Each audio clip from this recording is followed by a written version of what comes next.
Al-Hidayah Ramadan Series ngazi kutuusibwako. Bw'ofuna enniya okola hijja ne umula lowooza ku kimu Tawakal Travel basangibwa wansi wa paaka enkadde Ben Kiwanuka Street ku Magoba Arcade omwaliro ogwokubiri awo ku muzikiti wennyini. Essimu 0704-94-10 oba 0772-64-293. Muwali Mayambala, Dr. Kikambi, Seka Sebaggala ne Dr. Uzaima. Tawakal Travel abo bibaana bammwe.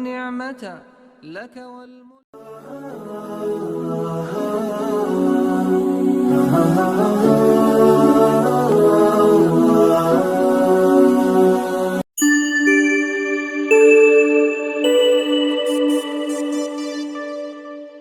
أعوذ بالله من الشيطان الرجيم. بسم الله الرحمن الرحيم. الحمد لله ثم الصلاة والسلام على رسول الله صلى الله عليه وسلم. رب اشرح لي صدري ويسر لي أمري واحلل عقدة من لساني يفقهوا قولي. أما بعد فالسلام عليكم ورحمة الله وبركاته. أمرونجي أولبا أنا باقروا بالكل تيمك قدي وروا الهداية ميديا أبتسلام تي في ما شاء الله تعالى. Mungana nga tukubera ku Hidayah Media ni muganda wanga tukubera ku Salam TV ma sha Allah ta'ala. Wena tulaba jazakumullahu khair ni social media social platforms zenjawulo zonna nga tukubera ku social media yoko. Barakallahu fikum mwebale kubanga mutukubera saba Allah tusasira batuwera bulungi. Alhamdulillah.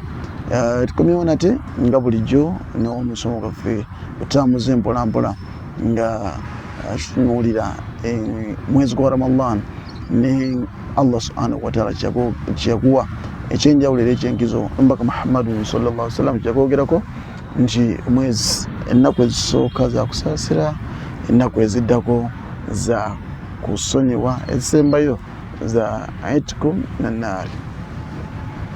Bigabonebeerawo bingi Allah asonyiwa ennaku 10 zokka la kusinzira nga tulabye mu kusaasira kwe n'okusonyiwa kwe Allah subhanahu wa ta'ala tasonyiwa ennaku 10 zokka, tasaasira ennaku 10 zokka, naye akulaga validity yabyo, akulaga value ya nsonga ya kusaasira na nsonga ya kusonyiwa. Naffe we pick a leaf, naffe tufune ekyokuyiga, tutambuze obulamu bwaffe nga tulinamu ekigambo ekiyitibwa okusaasira, okusonyiwa n'ebisigadde. Nti omaliriza byonna ebyo ng'obikoze then aitkum minan naari, gw'osaasidde muwajjana, gw'osonyiye omuliro ogumutaasizza n'omuwejjana. Ebibiri ebisinga bibaawo ng'oli marhum, nga Allah akusaasidde, ng'oli mwabo Allah subhanahu wa ta'ala bakkiriza tawuba yaabwe, bakkiriza okwenenya kwabwe, ebiddirira Allah endereza kutujakuwa jana. Tuyina kyogenda kufunakira kuleka ejjana y'ekitiibwa Allah subhanahu wa ta'ala. Bino mubanga wazo bitegeera naawe n'ogezaawo kubanga at least you live by it, alright, or by them. Naawe otambulanga Allah waayagala kubanga rabbuka ghafurun rahim, musonyihi ate musaasisi nnyo w'ekitiibwa Allah subhanahu wa ta'ala. Nduru ila rabbina, mutunuulire Allah subhanahu wa ta'ala akulaga obukulu bwe nti innahu huwa al-ghafur ate ar-rahim, musaasira musonyiye w'ekitiibwa Allah subhanahu wa ta'ala. Ogenda okulaba nga ensi eno n'omwana Adamu Allah yamutondera ku nsonga ya kusaasira. Ekyokubiri Allah n'amutondera ku nsonga ey'okusonyiwa. Omwana Adamu mukkirize tuddeku katono nnyo mu ntandikwa ya Adamu alayhi salatu wassalam. Allah amala omutonda amugamba Adamu, ogw'omuti togeza n'ogulyako, tojjaako ekibala. Adamu oluvannyuma yatendewalirwa okusinziira ku byaliwo n'alya ekibala ekiva ku muti ogwo. Ebyaddirira kugibwako kyambalo kye yalina n'ebirala ebyali ebingi. Now ki ekyaddirira? Shaytaani amaze bakema nti Allah mwetayagala mubeerewo, guno omuti munaagulyako, omuti gwa buwangaazi gwa kubeerawo lubeerera. Kati ye Allah byabagamba Allah tayagala mubeerewo, tabakiriza kirungi, ne balya ekibala ebyaddirira. Ate Allah kennyini, kumanya Allah asonyiwa, musaasisa ate asonyiwa. Allah kennyini fatalaqa Adam min rabbihi kalimatin fataba alayhi. yeke nyine Allah yamuwa ebigambo, yeke nyine Allah yamusaamu ebigambo abisamwani mu Adamu alayhi salatu wassalam. Olaba Allah subhanahu wa ta'ala nti yakutondera mu mbeera yakusaasira, laba Allah akusizaako ekisa kye. Ate Allah subhanahu wa ta'ala n'amala n'akusonyiwa, agambye akusizaako ekisa kye n'akuyigiriza biki by'ogenda okwogera. Ogenda kwogera bigambo ki? Oluvannyuma Allah waakusonyiwe byobadde okoze weebiri, naye biki by'ogenda okwogera? Allah waakusonyiwe, Allah waakusaasire, ekisa kye kikujjule kikubuutikire, Allah akwambaze ekyambalo ky'okusonyiwa olw'okusaasira kwe n'ekisa kye ansonyiwa Allah subhanahu wa ta'ala. Kikyogenda Mungu subhanahu wa ta'ala kenyini fatalaqa Adam min rabbihi kalimatin fataba alayhi. Ye kenyini yamufunia ebigambo namuga yogera woti ne woti ne woti, ate Allah n'amaana amusonyiwa. Kisa kya Allah mukwano gwa Allah gyakwe watuyinako nakulaga Allah subhanahu wa ta'ala obeere wa kisa. Oba tomanyi webenenya nakuwa ekkubo, tomanyi webenenya njagala bino ebigambo byoba oyogera. Kiringa omwana omuto omugamba nti gw'omuwadde ekyokulya n'omugamba mpaako, gw'omuwadde sente n'omugamba nti mpaako, right? Gw'omuwadde kyokka naye akimanyi nti gw'omuwadde, naye oluvannyuma omusaba ekyokulya n'agaana. What comes to your mind? Nolwekyo Allah yennyini tutonda n'atusamula mu nsi, bw'amala tussa mu nsi n'atulagira ate tukole ABCD. Bwe twasobya Allah n'atugamba twenenye.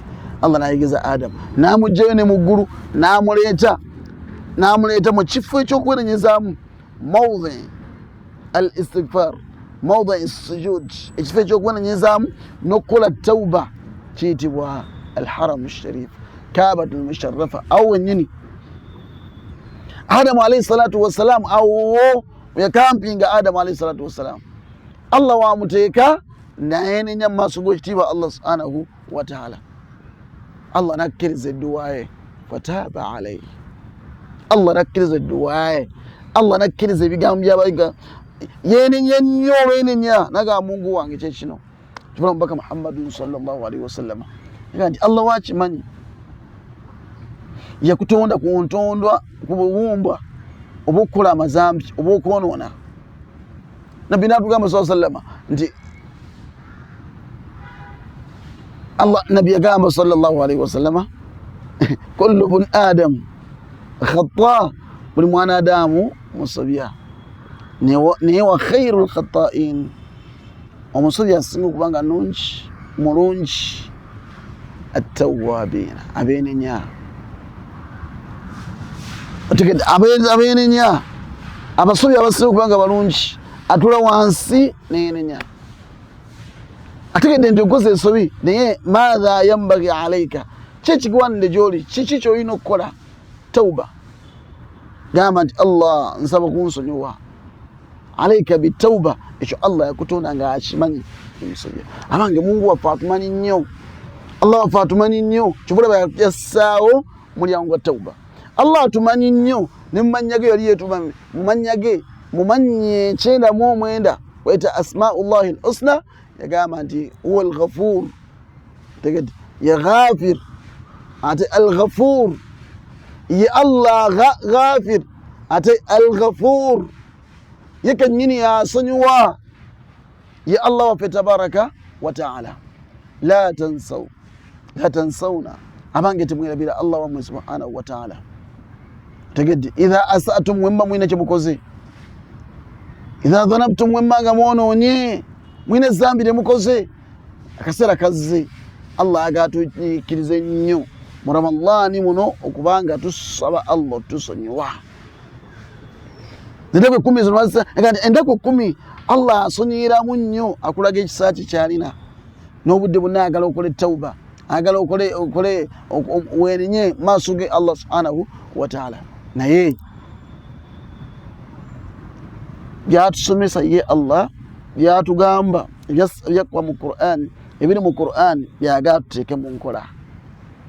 Buli munsi abantu nga baagala nnyo Allah basonyiwa kuba basobya, naye ng'ate ku balala bo nga bo aluma n'ejjiiko naga sosowa tomusonyiwa muleke akaviiramu akaviiremu bamugobe. nga omusajja apleadinga agala mugo agala musonyiwa naga I'm guilty naye I'm sorry bamugobe ng'olwokuba osekerera kifo ki tegeti bamugobe olwokuba oyagala kufuna ki bamugobe Allah naawe kenyini akusonyiwa lwaki naawe toyagala kusonyiwa wastaghfir li dhanbik Allah yagamba nti wenye mazambi go walil mu'minin wal mu'minat wastaghfirillah Allah agambe mu Qur'an ekitiibwa saba nnyo Allah okusonyiwa inna Allah kana ghafuran rahima kuvadda nadda Allah musonyi era musasiri saba nnyo Allah akusonyiwe wastaghfirillah abange wastaghfirillah wenenye maaso g'ekitiibwa Allah subhanahu wa ta'ala saba Allah akusonyiwe negedde kuvadda nadda mu nkola y'ekitiibwa Allah musonyi fasabbih bihamdi rabbika wastaghfiruh wenenye maaso g'ekitiibwa Allah subhanahu wa ta'ala ow'ebitende ebijjudde atenderezebwa oyo Allah subhanahu wa ta'ala kozesa ebitendo bye ebyenjawulo Allah gwe musonyiyi Allah gwe akola kino Allah gwe wantonda Allah gwe nyini buyinza Allah nseeredde Allah nsobezza tegedde Mungu mugambe subhanahu wa ta'ala nisikikuzirwa kujoga Allah sikikuzirwa kuba ntonsobola Allah omutima gwange n'obulamu mwoyo gwange gunafiye zitowereddwa Mungu wange nsonyiwa akaseera kano Allah agamba la taqnatu min rahmatillah inna Allah yaghfiru dhunuba jami'a byonna bisonyiwa togeza n'ogwamu essuubi tegedde kuli ya ibadi alladhina asrafu ala anfusihim abange mwe abaddu ba Allah abaddu bange abalungi Allah yagamba mwabeemaze okwedibaga n'owetaako kino n'owekyafuwaza n'okolagana amazambi nga nkulaba Allah gambye togeza n'omulundi n'ogumu togeza n'omulundi n'ogumu okugwamu essuubi tagenda kusonyiwa Allah biki byokoze gwe nga Allah musonyiyi sajja yatta abantu 99 n'agenda ew'omusajja mufti w'akaseera ako namugamba nti nzisa abantu 99 naye nsobola Allah asobola kunsonyiwa maseeko omunene n'atuuka natunula ogambye eki nagamba nti nzize kwene nja n'atuuka nadda eno omusajja n'akoma najja eno gyali n'atuuka nadda eno omusajja nadda eno gyali n'akoma natunula wano nagamba nti nze kuolaba nasse nsaama 99 naye Allah asobola okunsonyiwa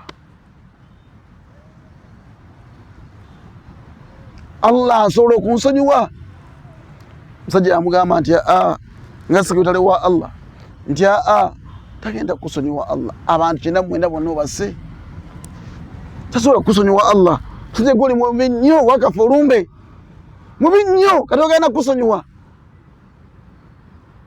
n'atambula omusajja omusi n'agenda ew'omulala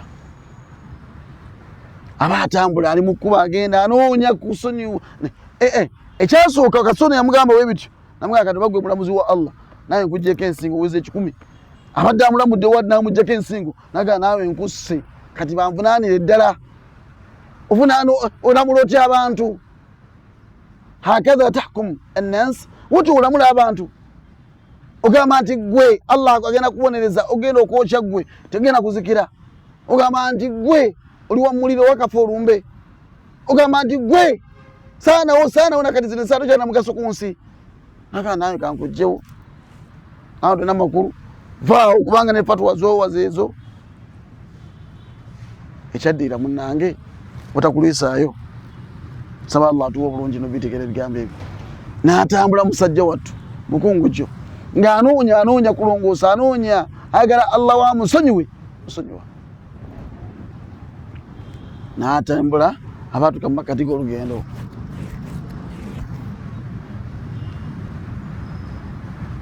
Allah subhanahu wa ta'ala amusindikira malaika mauti nemugjamu omwoyo malaika ziri wano enewandiika ebizinziwandiika ebirungi zigamba oyo muntu waffe abadde anoonya kwenenya neziwandiika ebizigamba nti emyaka eyo gyonna abadde alinda ki oyo era abadde anoonya kwenenya anoonyeza abadde naana kutuuka naye kati abadde alinda ki obudde bwonna obwo tasobodde kujja. Eziri ku kkono zigamba tuwandiika bibi abadde mwononeefu wa muliro. Allah n'alagira malayika ze agamba ttaka kitonde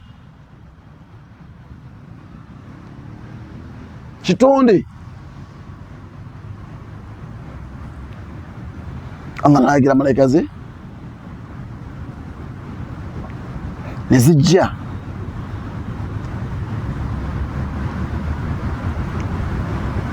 zijja ne zipima.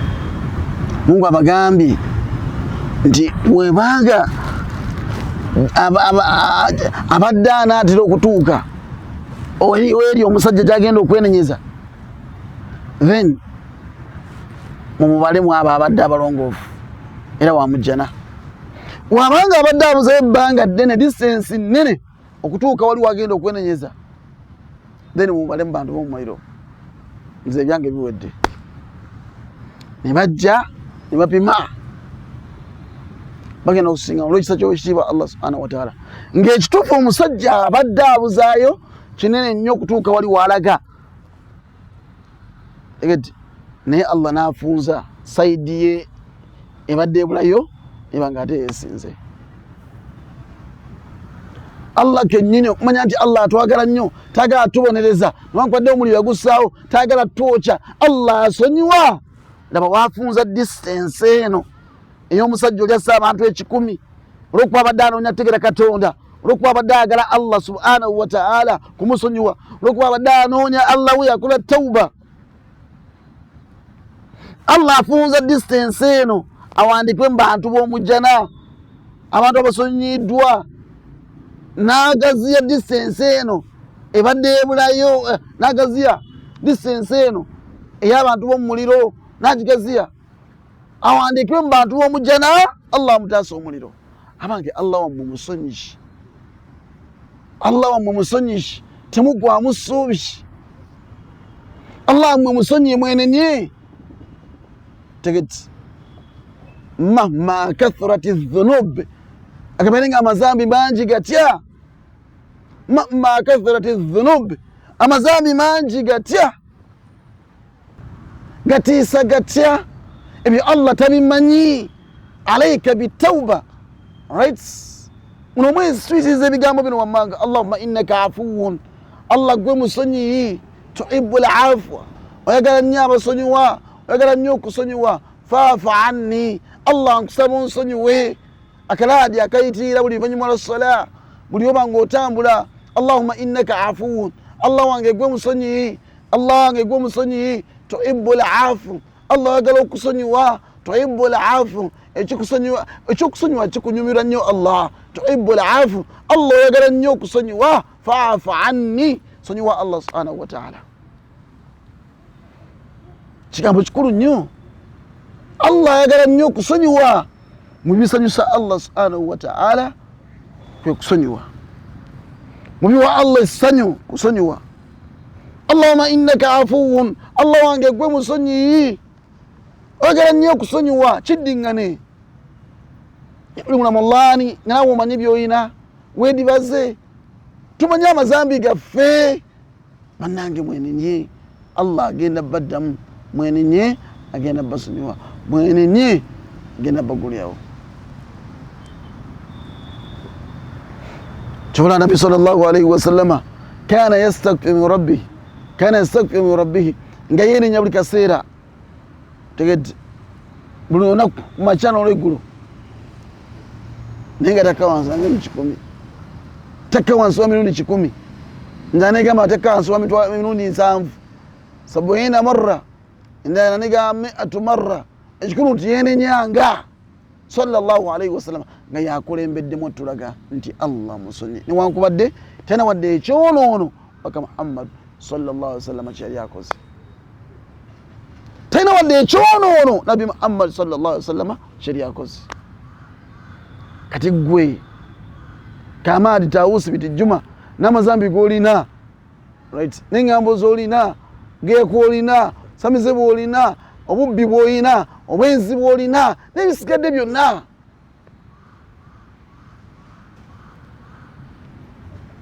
tukusiŋŋaana ne tubeefiirayo you're just there oli semugayaavu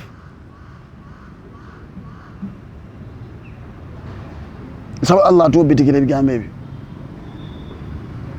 era nsaba Allah subhanahu wa ta'ala tusitule ffenna ye Allah yagamba ng'omaze okwenenya fakultu astaghfiru rabbakum innahu kana ghaffara agambye wenenye n'amala n'akusonyiwa tegeti kyokka n'amala n'aggulyawo emiryango gino yurusili sama alaikum midrara nuhu agamba abantu be musana guyitiridde bannange omusana gwazze mungi abasibye omusana mungi mwenenye n'enniya ey'okwenenya Allah atuwe enkuba mwenenye n'enniya ey'enkuba Allah atonyesa enkuba bannange ebbugumu lingi twenenye ffenna astaghfirullah astaghfirullah astaghfirullah wa atubu ilayhi astaghfirullah wa atubu ilayhi استغفر الله العظيم الذي لا إله إلا هو الحي القيوم وأتوب إليه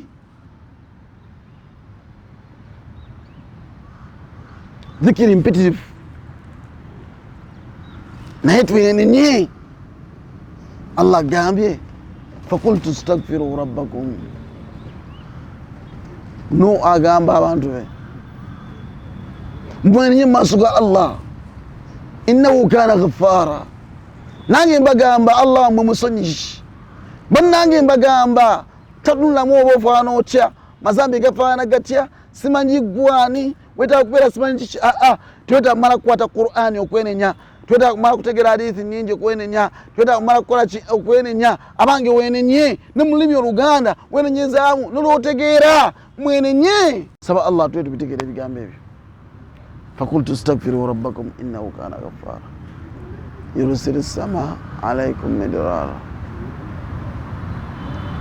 يرسل السماء عليكم مدرارا إنكم كان جيبا وانغا يجدموا بركة ويمددكم بأموال وبنين أجينا قوة ومكسا الله أجينا بوا ومددكم مال نزد أجينا لبوا نو مكسا قسيمو ويمددكم بأموال وبنين amalaba we wajala jannatin amawa matamba amalimiro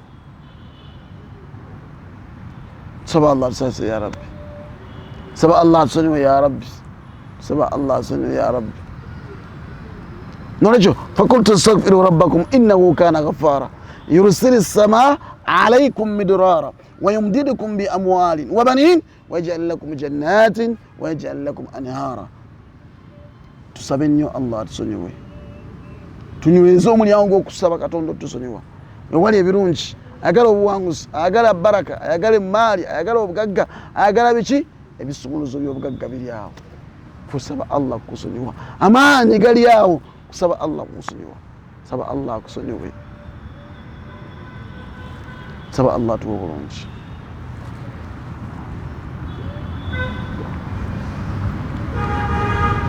Allah subhanahu wa ta'ala Qur'ani ekitiibwa Qur'ani ekitiibwa yogera ebigambo eby'enjawulo nagamba nti walladhina idha fa'alu fahisha waliwo n'abo abanga bakoze ebikyonoono ebyambyone aw zalamu anfusahum obanga beeryazaamaanyiza ذكروا الله بجكر الله فاستغفروا لذنوبهم نبين يم زامبي قابوي ومن فاستغفروا لذنوبهم نبين يم زامبي قابوي ومن يغفر الذنوب إنا eyimba mukusoni wa abantu yani ana yinza okweyimba mukusoni wa abantu okuleka Allah subhanahu wa ta'ala yasobola yekka waman yakfiru dhunuba illa Allah walam yusirru ala ma fa'alu wa hum ya'lamun tatunulamu ku byonna bye mukoze ye Allah tabifaako ye Allah gamba bugambi kimu kyokka nkusonyiye nakusonyiwa nabisangulamu nabyerezinga Allahumma innaka afuwun karim mujibun tuhibbul afwa fa'fu anna ay Allah nkusaba n'omusaba Allah bil'af Allah nasangulamu nabigiramu ddala byonna wakola mazambi mwina mangi Mungu wamwe musonyishi muzze maaso gawe ekitiibwa Allah muzze n'omulimu omulungi ogw'okusiiba kulembeza omulimu omulungi ogw'okusiibula abaana Adamu tuli mu mwezi guno tubasiibuludde tuli mu mwezi guno wadde embeera mu nnaku ezisoose ebadde nga Allah akusaasira naye mu zino ennaku 10 stoof era wakulaba ng'okyakola ebikyamu what comes next akuleka n'akusonyiwa agamba nti ono mutabani wange ye Allah subhanahu wa ta'ala nolwekyo twenye maaso g'ekitiibwa Allah subhanahu wa ta'ala kyayagala Allah tukole ekyebbeeyi kyatutera uno ku nsi kwenenya maaso g'ekitiibwa Allah subhanahu wa ta'ala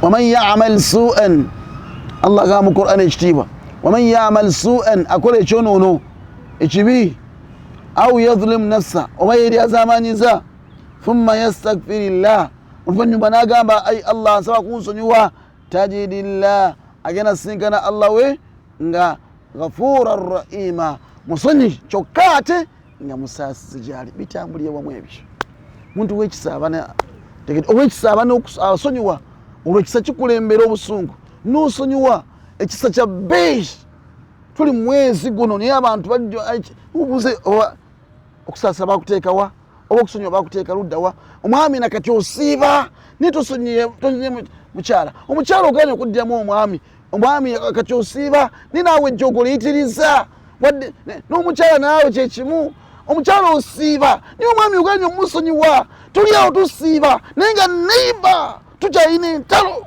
ne baneiba tusiiba abooluganda tetukanya tusiiba kiwali kituyunga tusiiba tusaba Allah tusonyiwa naye nga ate ffe tukutula baneiba tukutula nga ndi mukambwe nnyo ndi munyiivu nnyo twagala Allah tusonyiwa naye gwe tojjukira kissa ya Abubakar radiyallahu anhu ne sahabiyul jalil omu mwana wa kizibwewe yali kizibwe tegeti ali awo kazini we fi hadithati al-ifk wawaliza bamwogerako ne bajweteka ebigambo ku maama waffe Aisha nomugambako nti yakoze wati Aisha nebimusukkako tegeti nabbi nebimusukkako Boubacar nebimusukkako mawulire gatambula wishaya engambo zitambula ate musungwasungwala mangu naye nga ngambo noga nti oyo kyankoze oyo sungwadde wenna ngambo zifuuka engambo oyo kyankoze oyo ani yagamba mani ladhi ambaka kayinza okuba nga gakuwadde mawulire ga bulimba tegeti naye mwina rational decisions mwangwirira noyangwiriza okenokana oyo tekyali muganda wange oyo tekyali kino zetwawula entamu oyo mugobye oyo nkoze kino wetyo oba mwaba mutya Mungu yatugamba Mungu subhanahu wa ta'ala yatugamba yeke nyini subhanallah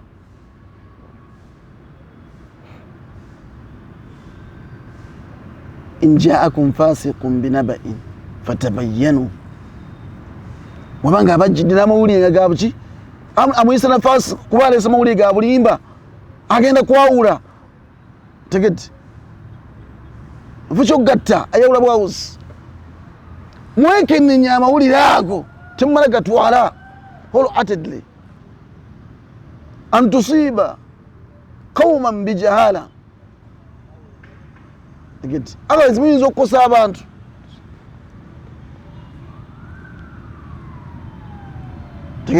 okwewala okukosa abantu in ja'akum fasiqun binaba'in fatabayyanu an tusibu qauman bijahala. Ayagala Allah wo oleme kukosa bantu naye ng'ate amawulire g'olina gwakujweteeka ga bulimba ga bubuze ne bukeerenkeera ng'ate weenenya wejjukanyuga ne kale oba nayogedde byaki, kale oba nakoze eki, kale lwaki oba saamuwuliza, kale lwaki oba saakoze weti. In ja'akum fasiqun binaba'in fatabayyanu. Oli yenna singa akujja n'amawulire ag'obulimba n'amawulire gonna n'olugambo lwonna n'ensonga yonna, sooka ogyekenneenye tomala gatwala. Naye tuli mu mulembe ogwa leero ng'oli ayogera bogesigambo noga nti ate namulabirawo nno namulaba. Naye kisa ya Abubakar, kisa ya Abubakari nnuulira nnyo ensonga eno. ya ayuha alladhina amanu baisa nabakkiriza in ja'akum fasiqun binaba'in fatabayyanu an tusibu qauman bijahalan fatusbihu ala ma fa'altum nadimin. Bukerenkeera ate nemulaba ng'ate mwasobeza, nemulaba ng'ate mwina kwenenya bwenenya noga kale singa nawuliriza nebisigadde. Abubakari ne mwana mukizi wewe kazini we tegedde Ibn Athatha yakula naye Aisha. Yawuli amawulire galinga boogedde kwani kwa Aisha nti yayenze bavuze ekigaali Bumbakali no Ibn Athatha ono abamubuuza naga nti amma kituufu yabikoze. Naga Aisha oyo kuva ddadda nga si mwangu amaaso gamuli mu ngalo nga bwagamba. Aisha oyo si mwangu muzibuzibu etwakula naye tumumanyi nanywe kuona mu stamp nekatuka kwa Abubakar nanyiga naye nga yali amukozesa amuwa omusala ng'amulabirira. Nalinda Abubakar nga munyiifu, nalinda Allah sebara asse aya ejja Aisha mu nsonga zino paka Allah yassa aya ez'emu suratu Nur nga ziraga maama waffe Aisha talina kyali yakoze. Naga nti kati Mungu amulwanidde olutalo. Kakati ekiddako Ibn Athatha jangu munnaye Misra, jangu namugamba nti kuba n'olwaleero twawudde saagala n'omulundi n'ogumu kuddamu kukulabako mu maaso gange. Bizinensi eno siddamu kulabako ng'ogikola yali amugulira n'ennyumba. Naga twawudde okuva n'olwaleero sina kye neetaaga, genda n'omulimu sikyakuwadde. Namugamba genda otandika obulamu bwo, toyinza kwogerawo okyo ku muganda wo amu n'ekyo nga omanyi engeri gyeyafumbirwamu n'emyaka gy'obadde naye gibadde mitono, toyinza kwogera ebyo ku muganda wo n'omwogerako otyo. Mukyala wa Nabbi omulamba ebyaddiira Allah n'assa aya ng'enenya Abubakari. Gweyogala Allah okusonyiwa naye ate gwe toyogala wekitiibwa Allah subhanahu wa ta'ala akusonyiwe. Nolwekyo wa intaafu wa tasfahu, singa okulembeza okusonyiwa ebintu n'okubulya n'obivaako n'obita, ekyo Allah kyeyetaaga. Aya weyakka ng'enenya Bumbakali naye enenya mu maaso ga Allah n'akaaba amaziga kumala ebbanga paka yawulira nga Allah akoze eki amutadde. Noono n'amuddiza omulimu gwe n'agamba nakwinako oluganda n'omulimu ngukuwadde, n'ayongerezaako bino wammanga, n'amuzimbira ennyumba, n'ayongerezaako n'ekirala, n'amuwasisa omukazi, n'ayongerezaako ekirala, naganja kulabira paka kufa namugamba nti n'omulimu guugwo beerawo tambula. Okusonyiwa kikulu nnyo, tusonyiwe mikwano gyaffe abalungi ne Allah musonyi agala abasonyiwa. Saba Allah b'obulungi. Assalamu alaikum warahmatullahi wabarakatuh.